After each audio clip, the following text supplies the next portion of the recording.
No coaching search, only just a bunch of guys nobody's ever heard of, which, by the way, that's totally what they're probably going to end up with, so brace yourselves. But, yeah, because I don't think John Harbaugh is coming here, no matter how much I'm trying to wish that into existence. We'll definitely have some plenty of Harbaugh talk, but obviously, guys, news of today, Mike Tomlin stepping down. I guess that's what we're calling it now, stepping down as the Steelers head coach. I don't know how that one actually ended up playing out. I'm going to be 100% honest. That feels like a very courtesy move to me of like, oh, you've been here for 19 years. Mike, we probably want to go in a different direction. You're probably feeling the same thing. Why don't we frame this one just as nice as possible? Daryl, I know we talked about, I mean, even going back to last week, just kind of looking at, is Tomlin going to get fired? Is that something that's legitimately on the table? You and I kind of both agree in the moment, like, yeah, they lose this first playoff game. It's 100% on the table, and obviously we saw that play out today. Yeah, and look, I think there is something to be said for him being burned out. He was there for 19 years. That's a very long time to be in one spot. And also, too, look at where they are as a franchise as well. This is the Steelers are, I think, finally going to go through what I have been forecasting them to be going to eventually go through for like the last 5 years. I have been waiting for the death of the Pittsburgh Steelers. They've just been like a bunch of cockroaches and just won't go away. I think now they're going to go away, right? Aaron Rodgers is probably not going to be back. They're going to be in the same boat the Cleveland Browns are. They don't have a quarterback. They're going to have to figure that out. And listen, they have not had a consistent quarterback since Ben Roethlisberger, so get them a tissue. But they're about to find out what it's like on the other side. All those Steeler fans that for years talked about getting rid of Mike Tomlin, getting him out of there because the game has passed him by.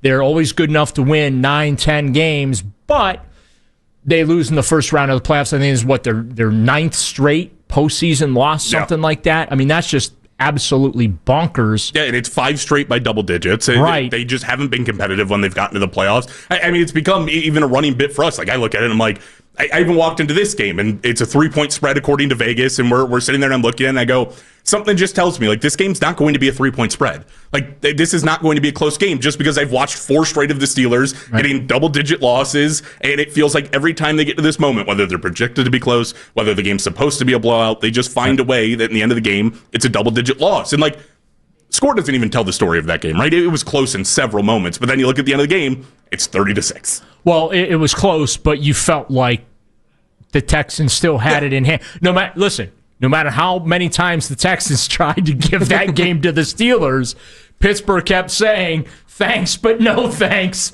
Y'all have at it. And then the Texans woke up there in the fourth quarter and just really kicked the Steelers in the teeth. By the way, it was a lot of fun to watch that fourth quarter. It was fantastic. I got to listen to the announcers opine about Mike Tomlin's television opportunities. Like, Mike Tomlin's going to be the new Coach Riz.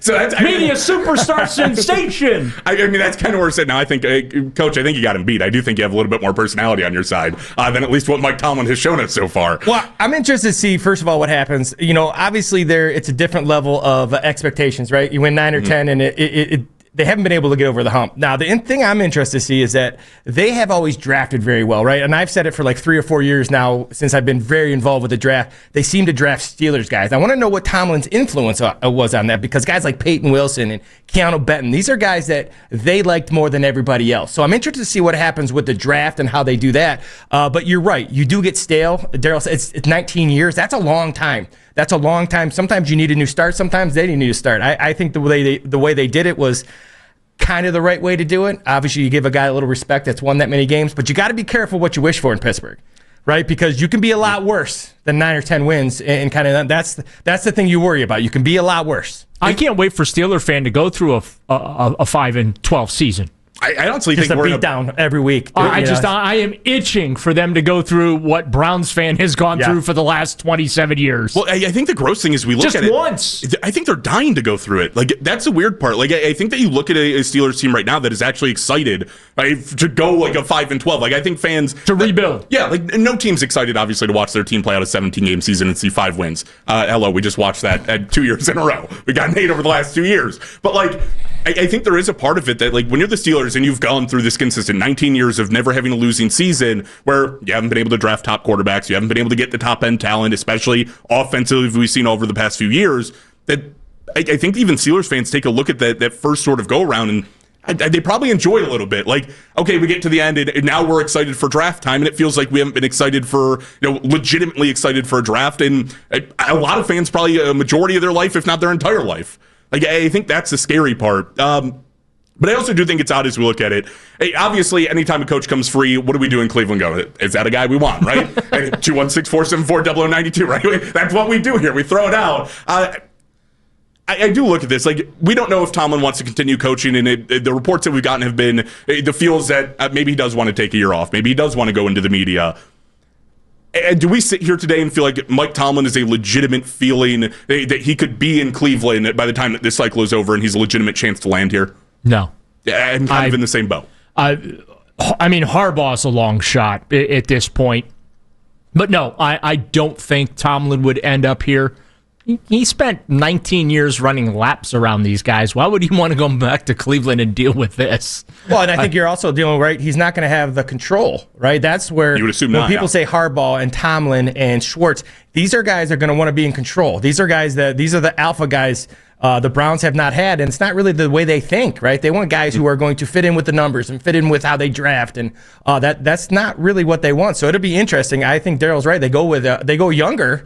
And they go with an unknown because that guy will kind of fall in the line a little bit more than Mike Tomlin would. Yeah, I don't see.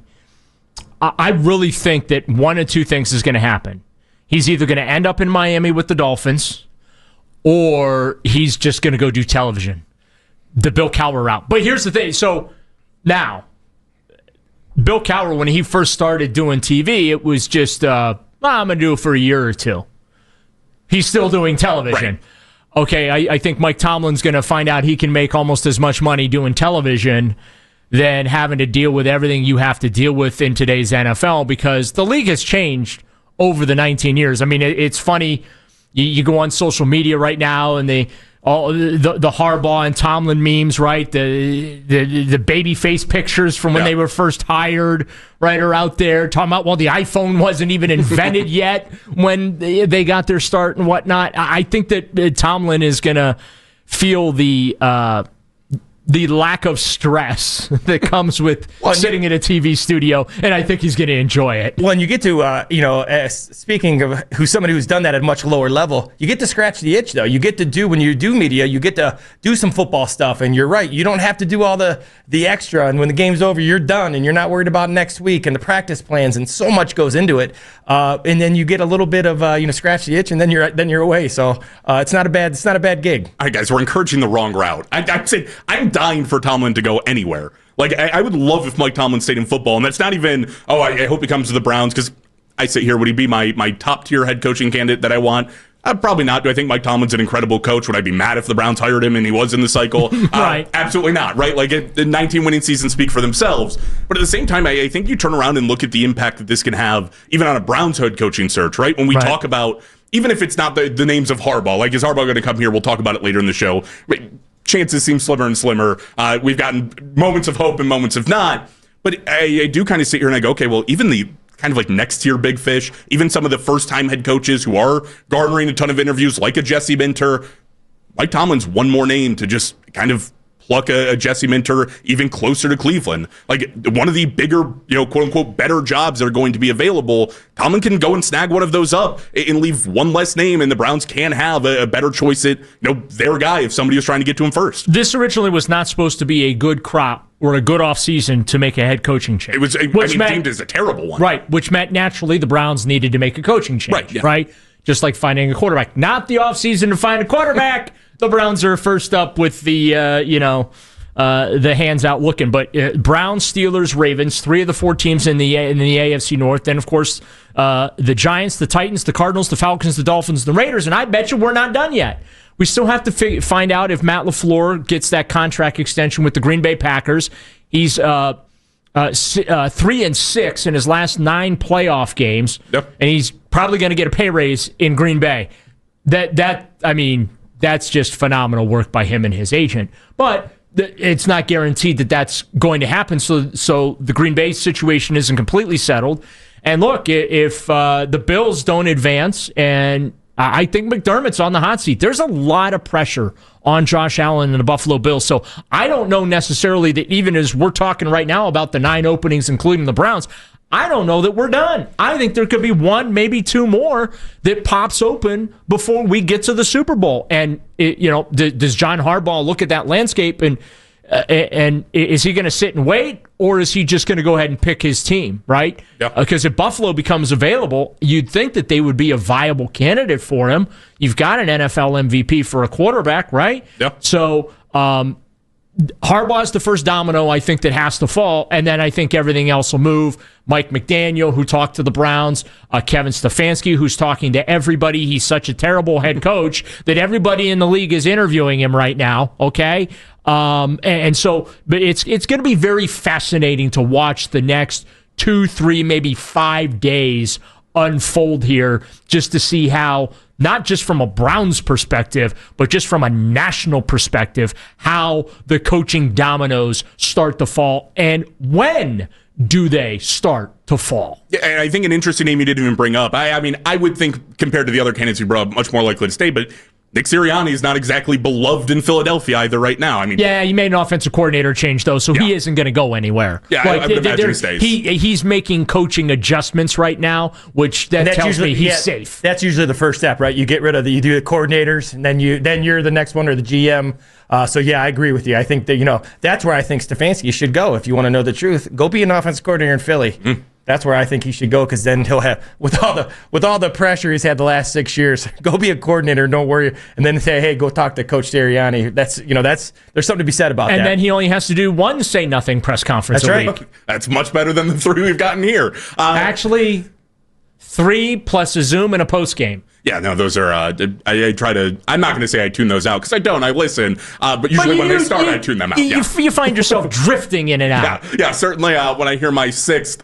Well, we have to be better. Yeah, it's usually where I'm about. We just have to coach better. Just have to watch the tape. Can be better. If he says anything else, it will be on Twitter, right? Like I can find this. I don't have to torture myself for 20 minutes. All right, we're going to get into obviously a ton of candidates floating around. We got 2 hours for all of us, but I do want to climb into a very interesting point of this, which is obviously the Browns have interviewed Jim Schwartz. Now the Ravens have requested their interview for Jim Schwartz. I think that there should be a lot of fear there for Browns fans, and I think retaining Jim might be very important.